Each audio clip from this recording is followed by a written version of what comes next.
going to Cleveland next because City Hall there was shut down for a second day. There's been a mysterious cyber incident. All the details on what we know and what we're learning when we come back.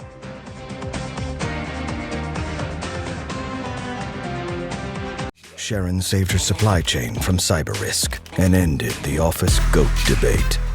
Let's go to the city of Cleveland now. Cleveland's been forced to shut City Hall down for 2 straight days. Officials continue to investigate what they're describing there as a cyber event. Bob Kolasky joins us on this. Bob's Senior Vice President for Critical Infrastructure at the firm Exiger, and he's a former Assistant Director of the Department of Homeland Security, Cybersecurity and Infrastructure Agency. I put up a headline on this Cleveland City Hall closing for the second day after the cyber attack, with the mayor saying the city will close and some city offices will also close after the cyber attack that happened over the weekend. What do we know about Cleveland?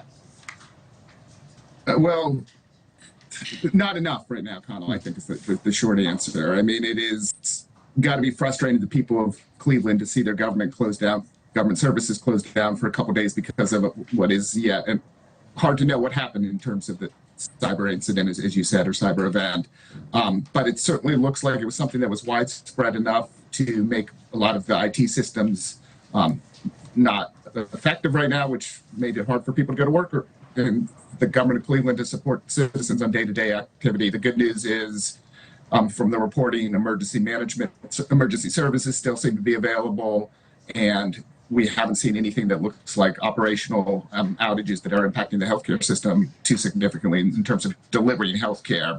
But you know, it's enough. It's a big enough incident that it is inconveniencing people. Now, to that point, city with an update on Twitter in terms of what's up and what's down, and they say that the city services are functioning normally despite adapting to limited IT capabilities, public safety, public works, public utilities, and airport teams actively working for city residents, and they continue to investigate. But Bob, these things have been happening more and more, right? Or the threats seem to be going higher and higher? Certainly. Yeah, certainly has.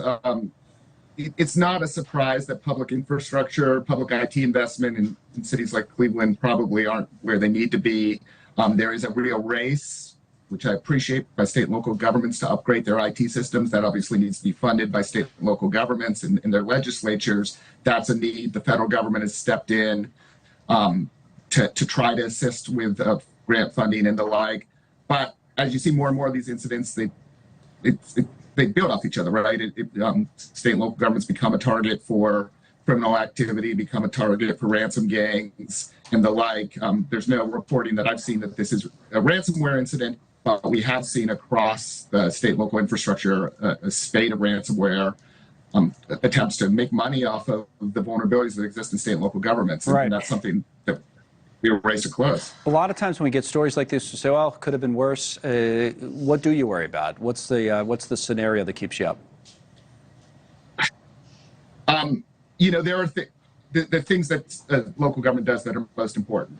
You know, the delivery of health services, the delivery of emergency services, 911.